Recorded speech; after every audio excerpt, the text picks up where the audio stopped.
이 빈자리라는 것, 사진 한번 보시겠습니까?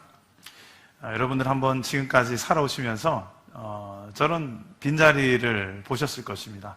너무 아름답기도 하고, 또 생각해보면 누군가는 저기를 앉았다 갔겠지? 나도 저기 한번 앉아볼까? 누구랑 앉으면 좋을까? 저 빈자리 하나로 참 많은 생각을 하게끔 하는 게 또 빈자리인 것 같습니다. 우리 인생에도 살다 보면 참 많은 빈자리를 경험합니다.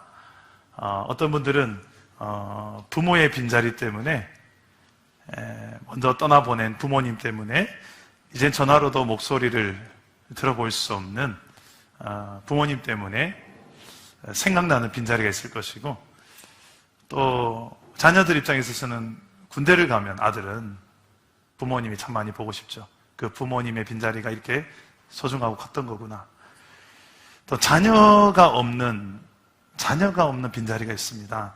자녀가 이제 다 커서 결혼을 하고 집을 떠난 다음에 홀가분할 줄 알았는데 허전하기도 하죠.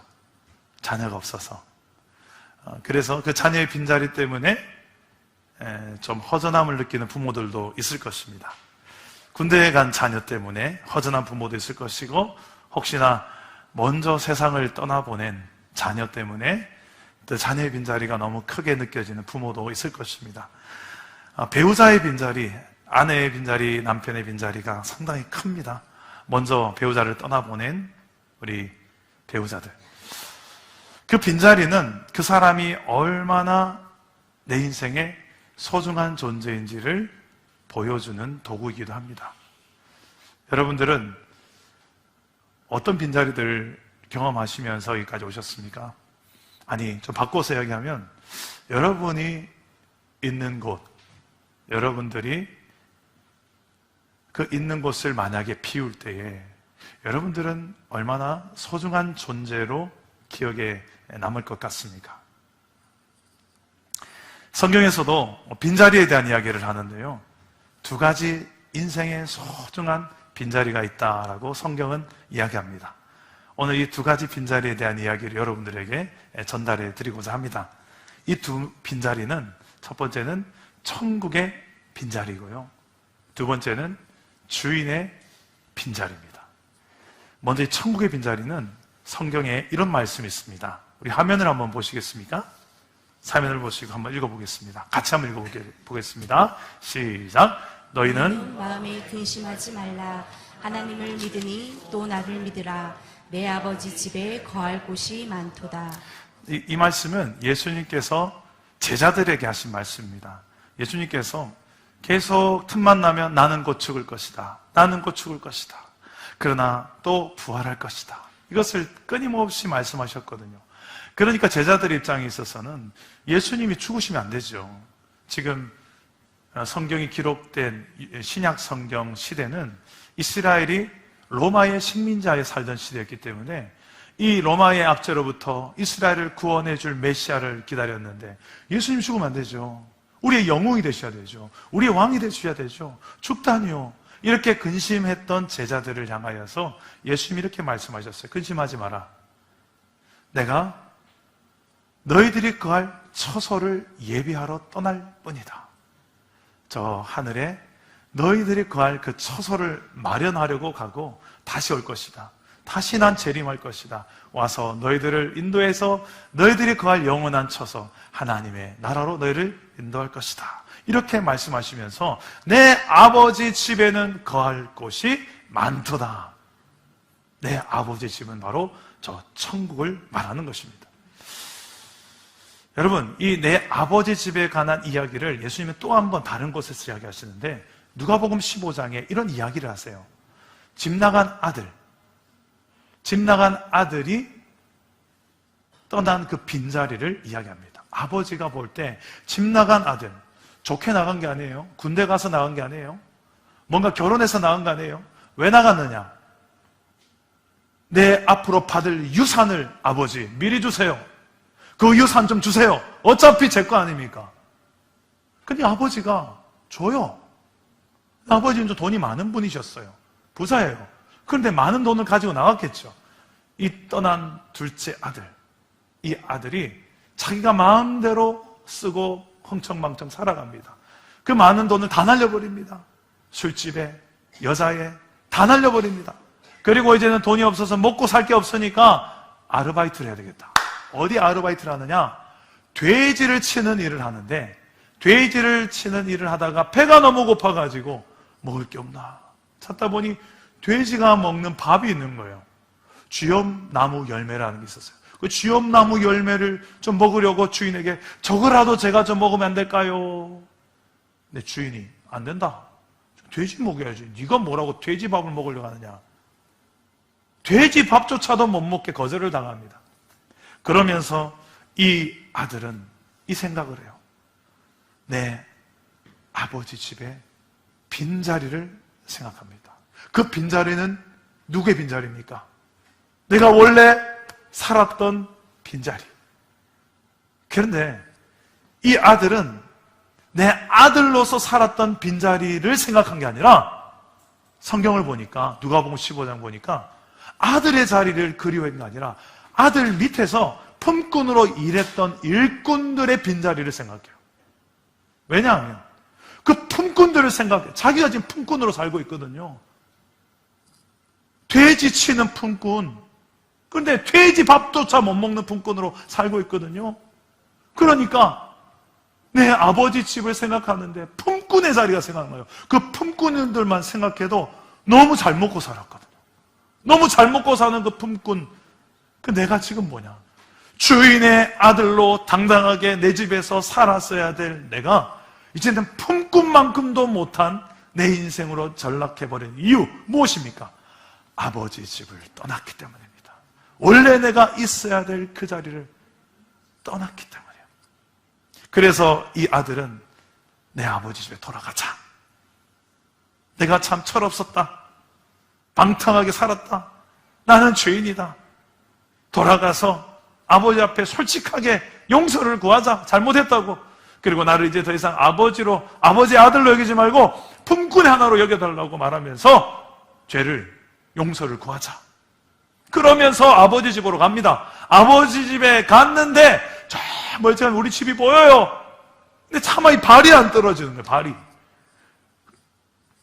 안 떨어지는 거예요. 그래서 이렇게 망설이고 있는데 아버지가 날 발견한 거예요. 저 멀리서 봐도 저건 내 아들인 게 분명해.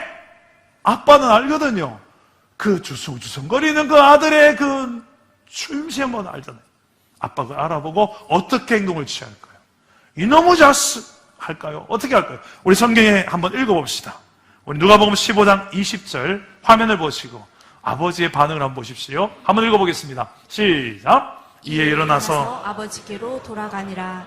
아직도 거리가 먼데 아버지가 그를 보고 측은히 여겨 달려가 목을 안고 입을 맞추니. 자, 아버지가 어떻게 반응합니까? 달려나가요. 달려나가서 어떻게 합니까? 목을 껴안고 웁니다.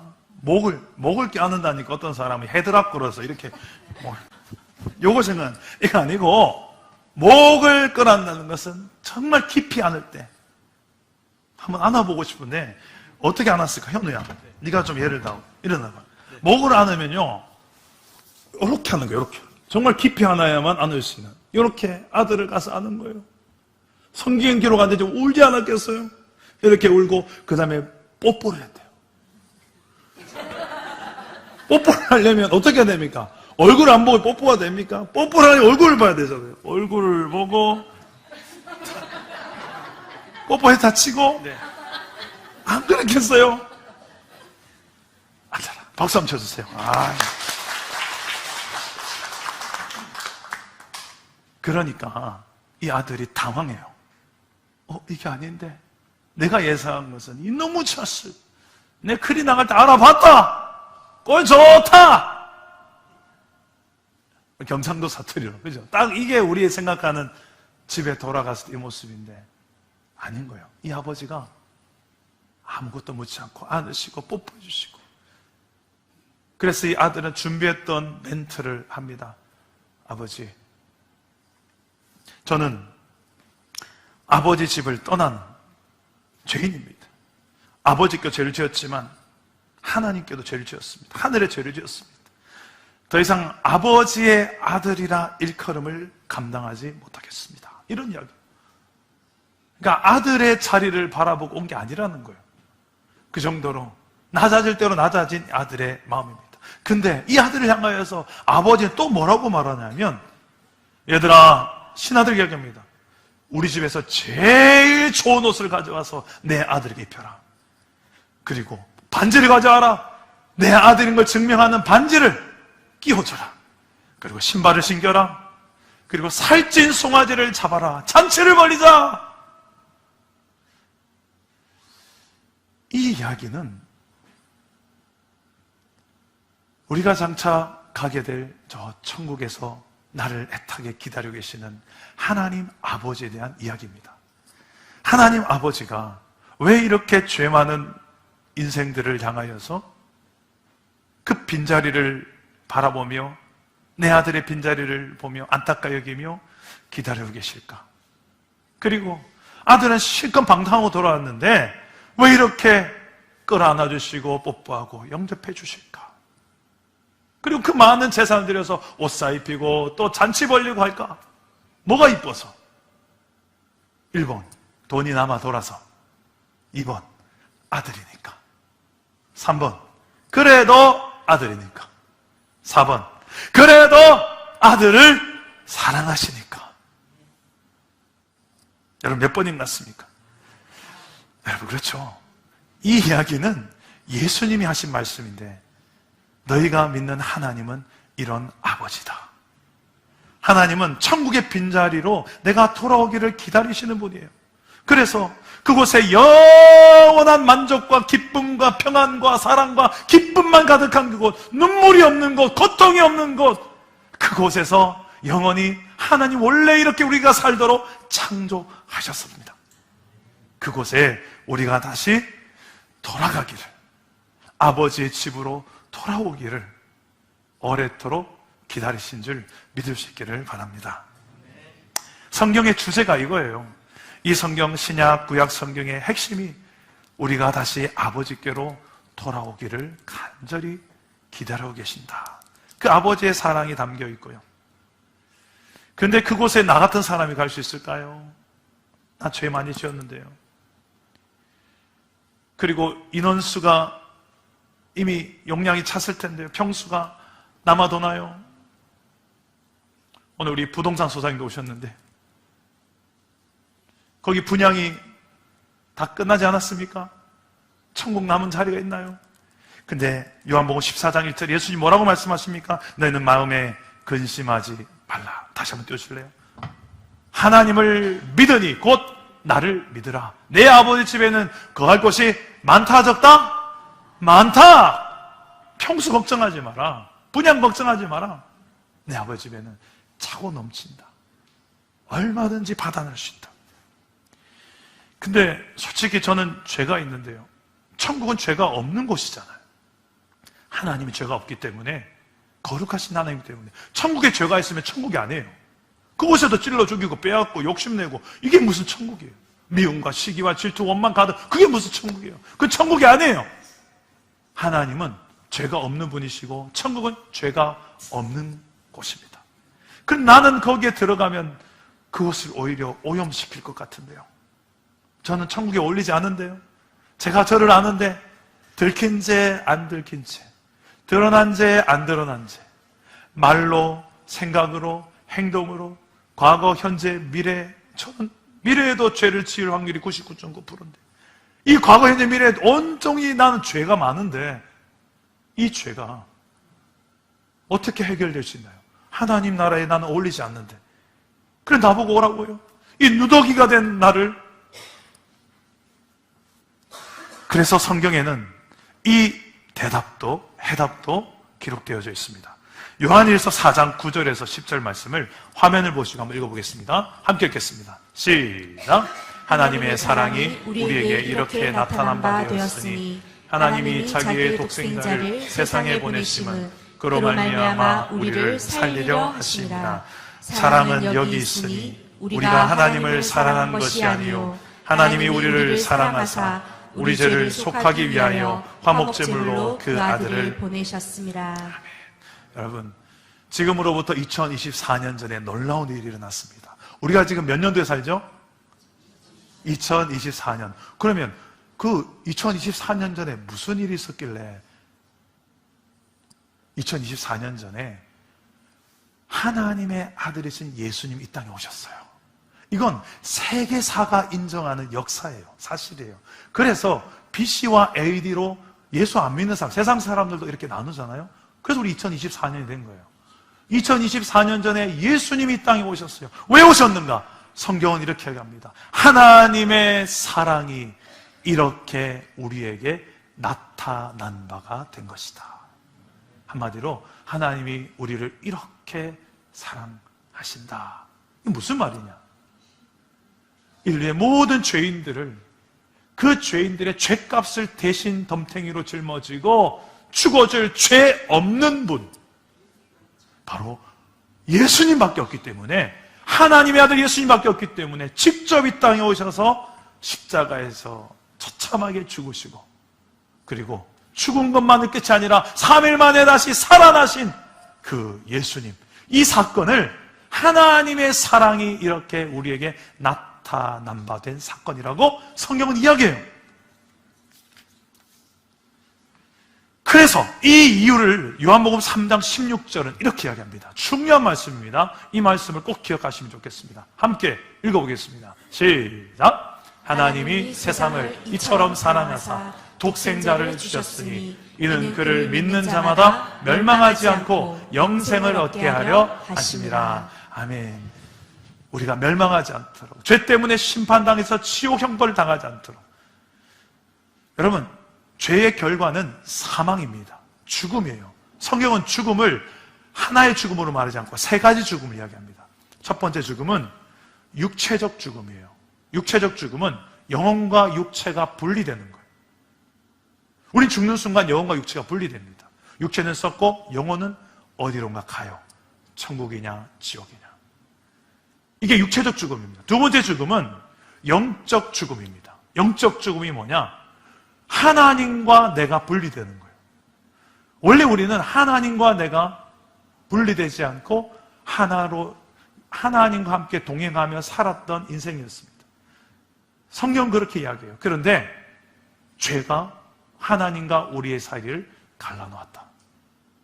하나님과 나의 영적인 분리를 죽음이라고 이야기합니다. 세 번째 죽음은 영원한 죽음입니다. 바로 지옥을 말해요. 더 이상 여기서 회복이 불가능합니다. 최후 심판입니다. 끝까지 예수님을 믿지 않는 자들이 가는 곳입니다. 이 세 가지 죽음이 다 죽음으로 성경은 이야기해요. 원인은 죄입니다. 죄로 인해서 육체적 죽음, 영적 죽음, 영원한 죽음이 우리 인생들이 당해야 되는 고통이고요. 그 고통을 느끼면서 살아가는 인생을 향하여 하나님은 그냥 두지 아니하시고 하나님이 세상을 이처럼 사랑하사 독생자 예수님을 이 땅에 보내셔서 우리의 죄를 대신해서 십자가에서 죄의 형벌로 사형을 당하신 것이다. 성경은 이렇게 이야기해요. 이 사실이 안 믿어질 것 같죠. 그런데 성경 66권을 읽다 보면 믿어져요.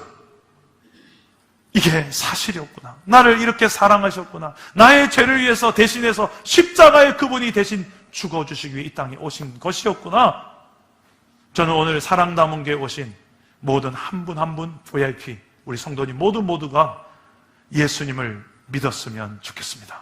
왜냐하면 예수님 말고는 우리의 죄 문제를 해결할 방법이 이 땅에 아무것도 없기 때문입니다. 천국에 들어가려면 우리의 죄 문제를 해결하지 않고서는 절대로 들어갈 수가 없기 때문입니다. 여러분, 예수님을 믿을 수 있기를 축복합니다. 그래서 성경을 통해서 아버지 집에 돌아와라, 천국에 돌아와라, 그 아버지의 집엔 거할 곳이 많도다, 기다리시는 아버지의 마음 느껴지십니까? 그게 아버지의 사랑이에요. 동시에 하나님은 그냥 기다리고만 있지 않으십니다. 수동적으로, 소극적으로 너가 와라 고만 하지 않습니다. 적극적으로, 능동적으로 우리에게 찾아오십니다.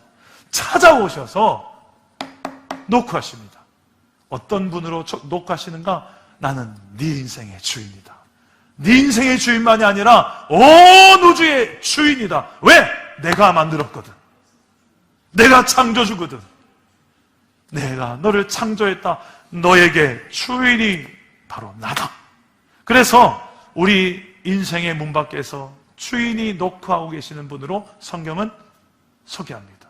우리 한번 이 말씀을 보실 때, 근데 우리 인생의 주인이 어디에 계신지가 중요해요. 이 말씀 한번 읽어보겠습니다. 요한계시록 3장 20절입니다. 다 같이 한번 읽어보겠습니다. 시작. 볼지어다 내가 문 밖에 서서 두드리노니 누구든지 내 음성을 듣고 문을 열면 내가 그에게로 들어가 그와 더불어 먹고 그는 나와 더불어 먹으리라. 아멘. 자, 자막 그대로 놔두시고요. 지금 우리 인생의 주인 창조주가 내 인생에 어디에 와 계십니까? 지금 저 말씀 보면 내 인생을 만약에 집이라고 칩시다. 집 안에 들어와 계신 것 같습니까? 집 밖에 계신 것 같습니까? 그렇죠. 문 밖이면 집 밖이죠. 집 밖에서 뭐하고 계십니까? 문을 두드리고 있어요. 노크하고 있어요. 왜 두드리고 있을까요? 나 좀 들어가자. 내가 네 인생 가운데 좀 들어가면 안 되겠니?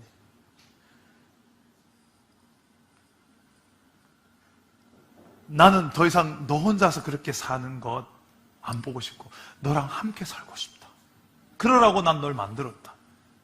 세상도 만들었고 나를 영접하면 너와 함께 먹고 마시고 교제하고 사랑하고 대화하고 내 능력으로 너에게 함께하며 너에게 지혜를 주며 물질이 필요한 물질도 주고 건강이 필요한 건강도 주고 관계가 깨어졌으면 관계가 회복하는 길도 내가 방법도 알려주고 나는 전지전능한 온 우주를 말씀 하나로 세상을 창조한 하나님이다. 나를 주인으로 인정하고 받아주지 않을래? 어떻게 보면 하나님의 우리를 향한 프로포즈입니다.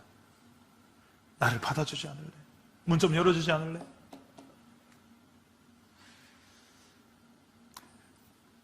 이렇게 예수님을 주인으로 인정했던 인생 어떻게 살아갈까요? 행복할까요? 불행할까요? 하나님이 갑질하고 내 인생에 꼰대 역할 하시려고 들어오시려나요? 창조주라고 이제 좀 갑질 좀 하시려고요? 저한테 지시하고 이렇게 살게 그렇게 하시려고요? 제 인생 피곤할 것 같은데요? 그래서 되게 피곤하고 불행한 인생이 시작될까요? 하나님이 내 인생의 주인의 자리에 앉으면 꼰대 역할하고 주인 역할하니까 피곤하고 잔소리 듣고 그래서 내 인생 별로 재미가 없어질까요? 어떨까요? 우리 먼저 예수님을 마음에 믿고 영접하신 우리 성도님들 한번 대답해 봐 주십시오. 행복합니다. 야, 한 분만 행복한가요? 행복하신 분만 솔직하게 저 들어가지 말고요. 솔직하게 행복하신 분만 아멘 하면 봐주십시오. 감사합니다. 근데 제가 한번 다시 한번 물을게요. 여러분이 행복한 이유가 솔직하게 예수님 때문에 돈 좀 벌어서 행복하다. 예수님 때문에 난 돈이 좀 많아져서 행복하다. 예수님 때문에 성공해서 난 행복하다. 그분 아멘 해봐 주십시오. 아멘인데요. 예. 솔직히 그렇게 행복한 분도 계세요. 근데 반대의 경우가 더 많아요. 솔직히 예수 믿고 나도 돈이 더 많이 벌리거나 그러지 않을 때도 있어요. 돈이 내게 모인다기보다 돈이 더 잘 모이긴 사실이에요. 잘 경영할 수 있는 지혜가 성경에 있으니까. 그런데 더 많이 베풀며 살아가요. 제대로 예수 믿는 사람들. 돈이 많아서 베푸는 게 아니라 제가 집에 10만 가보면 이 집에 돈이 없는 집이에요. 근데 늘 나누면서 이러면 살아요. 그 왜 그렇게 사냐고 물어보면 하나님이 늘 주시는 걸요. 내 인생 가운데 돈을 쌓아서 내 재산 더 많이 모으기보다 그걸 어떻게 잘 버는 것도 중요하지만 잘 쓰면서 사는 인생으로 살아가시더라고요. 그걸 또 행복으로 여기며 살아요. 단지 세상의 기준에 돈 많고 성공하고 뭔가 잘된 그게 내가 그래서 행복합니다. 그것을 초월해요. 뛰어넘어요. 그게 없을지라도. 물론 하나님께서 예수 잘 믿으면 여러분 세상적으로 형통하고 빛과 소금 되고, 예? 세상에서 꼬리가 아니라 머리가 되고, 성경에 귀한 복들이 많이 예언되어 있어요. 그런데 십자가 고난의 길도 있어요. 힘겨운 광야의 길을 걸을 때도 있어요. 광야의 길을 걸으니까 힘든 일이 생기니까 내가 예수 믿는 거 잘못했는가 봐. 그게 아니라는 거예요. 더 큰 게 내게 발견된 거예요. 설령 가난하게 되고 고난이 있고 힘겹고 좁은 길이라 할지라도 그 환경이 어찌할 수 없는 참된 행복, 상황과 환경이 어찌 흔들 수 없는 진짜 만족, 그게 뭐냐는 거야. 그게 진리고 그게 진짜 행복이에요. 그게 바로 눈에 보이지 않지만 살아계신 하나님께 눈을 뜬 사람들이 할 수 있는 고백인 줄 믿으시기를 바랍니다. 저는 이 예수님을 만났습니다. 그리고 제 인생의 주인으로 모시고 살고 있어요. 너무 행복해요. 제가 만난 주인은 청지기 종을 위해서 자기의 목숨을 내어주신 주인입니다. 제가 만난 왕이신 예수님은 백성들을 위해서 기꺼이 자신의 목숨을 내어주신 왕이십니다. 그 정도 왕이시고 그 정도 주인이시면 기꺼이 여러분의 인생의 주인으로 영접하고 함께 사는 것이 좋지 않을까요? 행복이지 않을까요? 그리고 그분은 온 우주를 창조하신 분입니다. 저와 여러분을 만드신 분입니다. 어떻게 만들었냐면 기가 막히게 만들었어요. 어떻게? 하나님의 형상을 닮은 존재로. 다른 피조물, 개나 돼지나 동물에는 없는, 인간에게만 있는 유일한 특징, 하나님의 형상을 따라서 지었기 때문에, 이거 하나님의 형상이 뭐냐면 인격을 가진 존재라. 인격. 여러분 다른 어떤 동물에게 인격을 찾을 수 있나요? 인격적인 동물을 개, 고양, 요즘 반려동물들이 너무 이제 거의 사람 노릇을 하는 시대라서 제가 말을 잘못했다가는 반려동물을 너무 사랑하시는 성도님들 시험 드시더라고요. 개도 인격 있습니다 하면서 고양이, 왜 고양이를 무시합니까? 이렇게 이러시는 분들 계세요. 근데 성경에 보니까 하나님 외에는 하나님의 형상을 두고 창조한 피조물이 없어요. 그만큼 독보적으로 하나님께서 저와 여러분을 창조하셨습니다. 나의 창조주요, 죄로 인하여 하나님 없이 살았던 범죄 죄인이었기 하지만 그럼에도 불구하고 나를 기다려주시고 나를 오래 참아주시고 결국 아버지의 집으로 돌아오기까지 기다려주신 그분이 제가 만난 하나님입니다. 저는 35에 결혼을 했어요. 결혼할 때 제 아내가 좀 예쁩니다. 그래서는 처음에 예쁜 여자는 절대 사모 목회자 아내가 되면 안 됩니다 라는 편견이, 선입견이 있었어요. 아니다, 이쁘면 이쁜가 할 거야. 저는 제껴놨어요. 그런데 주변에서 목사님들이 하도 영주자매 괜찮아, 영주자매 괜찮아 이야기하길래 그래서 이렇게 좀 지켜봤는데 같은 교육자실에 비서로 있었거든요. 근데 너무 사람이 괜찮은 거예요. 사람이 괜찮았어요. 그래서 조금 제가 기도를 했습니다. 밤 한 9시인가 9시 10시쯤에 총신 신대원에서 제가 문자를 보냈을 때 기도하고 이 자매가 정말 제 짝꿍이거든. 이 늦은 밤에도 이 문자를 보고 응답하게 하옵소서. 문자를 보냈어요. 그러니까 답장이 온 거예요. 그게 두 번째 코스. 하나님 정말 이 자매가 제 자매라면, 제 아내가 될 자매라면 제가 이 책을, 그때 제일 유행했던 책이 40일, 목적이 이끄는 40이라는 책이 있었어요. 이 책 나눔을 제가 제안했을 때 오케이, 응답하게 하옵소서. 제가 비서실로 가서 아내에게 물었습니다. 혹시 저랑 책 나눔을 하지 않으실래요? 하겠다고 말하는 거예요. 그래서 그 다음은 40일 동안 매일같이 문자를 주고받으면서 한 챕터 한 챕터씩 읽고 소감을 나눴습니다. 그때도 기도했어요. 이 나눔 속에서도 제 마음에 확신이 더해지게 하옵소서. 교제 속에서 이 자매와 잘 영적인 소통이 잘 맞는지 확신이 더 생기게 하옵소서.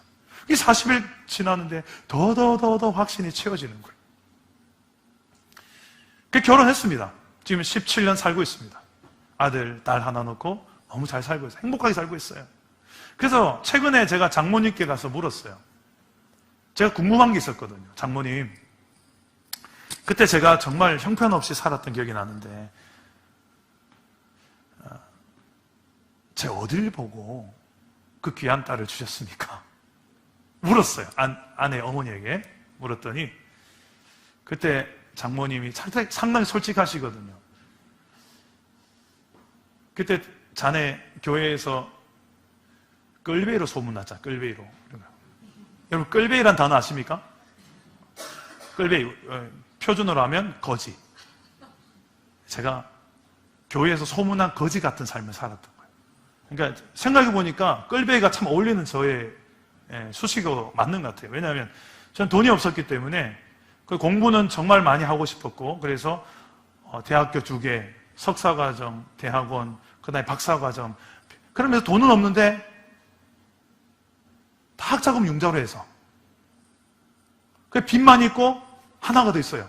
하나님. 제가 22살에 하나님을 인격적으로 경험해 버렸거든요. 제 2의 인생을 22살부터 살기 시작했거든요. 그래서 제 삶에 가진 건 빚하고 하나님밖에 없는 사람이었어요. 그래서 집이 없어가지고 반열교회 한 장로님, 은퇴 장로님 댁에서 쓰려져 가는 그 흉가입니다. 그런데 그런 집에서 화장실도 재래식 화장실. 거기에서 이제 단칸방에서 살았어요. 옷도 너무 새 옷 입고. 그 딱 어울리는 수식어가 뭡니까? 끌베이. 끌베이 같은 사람을 그 이야기하고 제가 집에 돌아오면서 장모님의 그 표현이 자꾸 생각나는 거예요. 왜 끌베이 같은 나를 어디가 이뻐서 그 이쁜 딸을 주셨을까 생각해 보니까 아무리 생각해도 답이 잘 안 오는 거예요. 제가 겪은 17년 동안 20년 가까이 장모님을 겪었는데 장모님 되게 돈도 좋아하시거든요. 돈도 좋아하시고 명예도 되게 중요하게 여기세요. 그래서 처남이 지금 의사인데 그걸 되게 또 막 이렇게 우쓱 막 이렇게 좋아하세요. 제가 아는 장모님은 돈도 좋아하고 명예도 좋아하고 다 좋아하세요. 그런데 이 끌베이 같은 나를 왜 좋아하셨을까? 정말 저를 사랑하셨거든요. 정말 저를 사랑하고 그 사랑을 제가 느끼잖아요. 저도 정말 너무 사랑했었어요. 그 아내한테 솔직하게 이런 이야기를 해요. 저는 당신하고 결혼하게 됐던 중요한 이유 중에 하나는 장모님 때문에도 있다고. 장모님 너무 좋더라고요. 솔직한 제 이야기를 했었어요. 저를 너무 아껴주고 사랑해 주니까. 근데 생각해보니 장모님 표현은 끌베이라고 하시니까 속으로 살짝 속상했죠. 좀 외모가 좀 괜찮아서라든지 사람이 좀 괜찮아서라든지 이런 말 좀 나올 줄 알았는데 그런 말 안 하시는 거예요. 그래서 제가 깨달은 게 있어요. 뒤통수한테 탁 치듯이 깨달은 게 뭔가, 제가 그때 그 시절에 뭐가 제일 행복이었지? 제 나이 30대 초반에 20대부터 해서 30대가 제가 제일 가진 게 뭐였고 행복이 뭐였지 생각해 보니까 답이 나오더라고요. 가진 건 뭐밖에 없다? 빚하고 하나님밖에 없었던 제 청년 시절. 제 빚 많은 것 때문에 장모님 날 기뻐하셨을까? 그건 아닌 것 같고 하나님밖에 없는 사람. 누가 봐도 저 사람은 하나님밖에 없는 청년이다. 끌베인데 하나님을 가졌네. 근데 그걸 보고 자기의 소중한 이쁜 딸을 준다? 그렇다면 이거 뭘 말하냐면 장모님도 뭐가 제일 귀하다? 하나님이 귀하다. 그래서 저를 이뻐하신 것 같았어요. 오늘 아침에 제가 궁금해서 아내한테 물었어요. 여보, 갑자기 웃으면서 예전에 장모님이 저한테 했던 말이 생각이 나요. 끌베이 하니까 막 웃는 거예요. 근데 조금 더 생각해 보니 장모님이 날 이뻐했던 이유가 내가 가진 거 빚밖에 없고 내가 아니라 내 전부였던 하나님을 보고, 장모님도 그게 제일 컸기 때문이 아니었을까? 이렇게 이야기하니까 아내가 맞대요. 그래서 이 사회를 이렇게 이뻐했구나. 장모님의 행복의 기준도 하나님, 사위도 행복의 기준이 하나님. 그러니 좀 끌배이면 어떻습니까? 이 전화가 오면 어떻습니까? 그죠? 괜찮아요. 하나님만 믿으면 돼요. 하나님을 믿으면 우리는 괜찮습니다. 받으세요. 예. 여러분의 인생 가운데서도 내 인생의 창조주, 주인 되신 하나님을 영접하면 이런 일들, 진정한 행복, 상황, 환경이 어찌할 수 없는 진짜 행복한 사람이 무엇인지를 경험하며 살게 될 것입니다. 요한복음 1장 12절에서 13절의 말씀을 한번 읽어보겠습니다. 요한복음 1장 12절, 13절 뒤에 좀 넘어가서요. 우리가 예수님을 영접하면 어떤 일이 벌어지는가? 성경은 이렇게 말합니다. 요한복음 1장 12절, 13절 함께 읽어보겠습니다. 시작! 영접하는 자, 곧 그 이름을 믿는 자들에게는 하나님의 자녀가 되는 권세를 주셨으니 이는 혈통으로나 육정으로나 사람의 뜻으로 나지 아니하고 오직 하나님께로부터 난 자들이니라. 아멘. 자, 영접하는 자, 예수님을 내 인생의 구원자, 죄로부터 이제는 구원하기에 십자가에 죽으신 예수님을 영접하는 거예요. 믿고 회개하고 내 죄 때문에 예수님 죽으셨군요. 회개합니다. 그리고 그분을 나의 주인으로 영접하는 자. 원래 주인이 계셔야 될 그 자리에 더 이상 문 밖에 세워두지 말고 오세요. 당신 내 인생 주인 맞습니다. 나를 대신해서 죽어줄 수 있는 주인이라면 기꺼이 저는 당신의 자녀가 아니라 종으로 살겠습니다. 품꾼으로 살아도 전 행복할 것 같습니다. 근데 하나님은 영접하는 자, 그는 하나님의 자녀가 되는 권세를 주겠대요. 이게 하나님이십니다. 성경이 말하는 하나님이십니다. 근데 목사님, 어떻게 그분을 구체적으로 영접하는 거예요? 구체적으로 영접하는 게 무엇입니까? 로마서 10장 10절에 이렇게 말씀합니다. 우리 한번 읽어봅시다. 시작! 사람이 마음으로 믿어 의에 이르고 입으로 시인하여 구원에 이르니라. 마음으로 믿어, 그리고 입으로 시인하는 게 중요합니다. 따라해 봅시다. 마음으로 믿으라. 한 번 더요. 마음으로 믿으라. 입으로 시인하라. 입으로 시인하라. 이게 중요합니다. 마음으로 믿고 입으로 시인하는 게. 무엇을요? 예수님이 나의 구원자입니다. 예수님이 내 인생의 주인 되십니다. 저는 이것을 믿고 인정하며 살아가겠습니다. 입으로 시인하는 거예요. 근데 목사님이 솔직하게 잘 안 믿어지는데요. 억지로 해도 됩니까? 솔직하게 잘 안 믿어지는데요. 이런 분들 계시죠.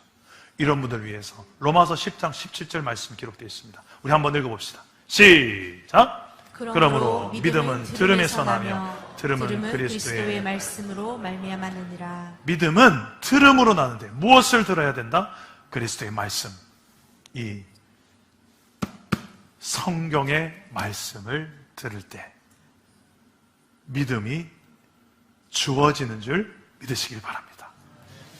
믿음은 내가 믿습니다 믿으려고 발작을 해야 더 잘 믿어지는 게 아니고요. 성경적 믿음은 선물이래요. 은혜래요. 정확하게 말하면 믿음은 내가 믿고 싶어서 믿는 게 아니고요. 믿어지니까 믿는 거예요. 믿어지니까 믿는 거예요. 저도 그런 사람이에요. 저는 솔직히 목사 아들로 태어나서 당연히 저는 교회를 다녀야 되는 줄 알고 주일은 교회 되고 헌금하고, 그런데 어느 날 제가 청소년 되어서 살다 보니까 야, 성경 사실 맞나? 제가 청소년기, 청년기 초반에는요 상당히 의심을 많이 했습니다. 이거 구라 아니야? 가짜 아니야? 어떻게 이게 하면서 저는 의심을 상당히 많이 했던 사람입니다. 하나님 왜 선악과를 만들었을까? 등등. 어차피 다 범죄할 걸 아시는 전지전능하신 분이 짜고 치는 거 아니야? 사기 아니야? 별의별 생각하면서 저는 아버지가 목사님에도 불구하고 제 청소년기는 한마디로 질풍노도의 시기 반항기였습니다. 별의별 걸 다 반항하며 살았었어요. 근데 이 말씀을 제가 어느 순간에 하나님을 이제 만나고 믿어지고 나서 다시 읽기 시작하니까 모두가 다 하나가라도 빠짐없이 다 사실로 믿어지는 거예요. 그리고 이 말씀 때문에 제 삶이 바뀌기 시작했어요. 이 말씀 한 구절 한 구절대로 이 원리대로 제 인생에 살아가는 삶의 원리로 살다 보니까 저같이 소망 없는 인생이 진짜 끌배기보다 끌배 같은 저 인생이 지금 보시기에 좀 괜찮지 않습니까? 제 아내도 너무 멋진 자매예요. 제 자식도 너무 잘 자랐어요. 이렇게 멋진 가정 이루고 이렇게 아름다운 교회 성도들과 함께 동역자들과 함께 여기 다 훌륭하신 성도님 다 모였어요. 저같이 끌배 같은 분 없어요. 다 좋은 분들이 어쩜 이런 좋은 성도들을 이곳에 다 모아주시는지 제가 하는 게 아닌 것 같아요. 하나님이, 제가 하나님을 인정하고 살아가니까, 이 성경 원리대로 살아가니까 하나님이 복의 복을 다해 주시는데 차고 넘치도록. 그래서 전 당당하게 말할 수 있습니다. 제 인생의 주인이 바뀌니까 내 인생이 소망이 시작됐다. 저의 이야기만이 아니라 이제는 여러분의 이야기가 되어줄 수 있기를 주님 이름으로 축복합니다. 말씀을 맺겠습니다. 성경에서 말한 이 두 빈자리, 가장 내 인생의 소중한 빈자리라고 할 수 있습니다. 하나는 천국의 빈자리고 또 하나는 주인의 빈자리입니다. 천국의 빈자리, 바로 예수님을 믿는 여러분이 가야 될 곳입니다. 아버지의 집입니다. 그 아버지 집은 거할 곳이 많습니다. 오늘 이 자리가 그 아버지 집으로 돌아가는 첫걸음이 되시기를 주님 이름으로 축복합니다. 두 번째는 주인의 빈자리입니다. 내 죄를 대신해서 십자가에 죽어주신 예수님이 앉으셔야 될 자리입니다. 그의 핏값으로 나를 사셨기 때문에 그 주인이 계셔야 될 내 인생의 주인의 자리에 돈이 있고 명예가 있고 쾌락이 있고 세상의 좋은 것들, 그걸 위해서 살아가는 하나님은 저 문 밖에, 예수님은 저 문 밖에서 녹화하고 계시고 그저 내 인생의 시다바리로 내가 잘되게만 해주세요. 여러분, 교회는 내가 잘되게 해주세요 라고 다니는 곳이 아닙니다. 그걸 기복신앙이라고 그래요. 그건 잘못된 신앙이고요. 물론 하나님 내가 잘되길 원하십니다. 그러나 그게 내 인생의 목적이 아니에요. 내 인생의 목적은 오직 예수 그리스도, 하나님, 그분이 되었을 때, 내 인생의 주인이 하나님 되었을 때 그제서야 내 인생 제대로 작동이 돼요. 진짜 이렇게 살라고 나를 창조하셨구나. 오늘 그 예수님을 내 인생의 구원자여 주인으로 영접하게 되는 복된 인생의 출발점이 되기를 주 예수 이름으로 축복합니다.